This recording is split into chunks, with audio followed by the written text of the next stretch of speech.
Hey guys, in this video I'll show you how to unblock your Tabby card. Now the first thing I want you to do is just launch the app, log in to your account, and then come here at the bottom and tap on money, tap on your Tabby card, and then what I want you to do is just make a payment.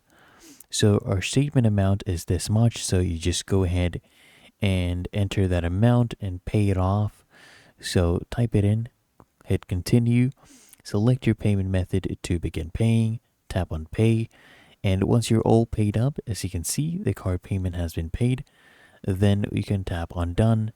You can go back to money, and as you can see, this is our balance. This is our total limit, right? And if you want, you can go ahead and shop for anything you want, let's say from Lulu, Lemon, or Lulu hypermarkets, right? Just enter the amount and hit continue.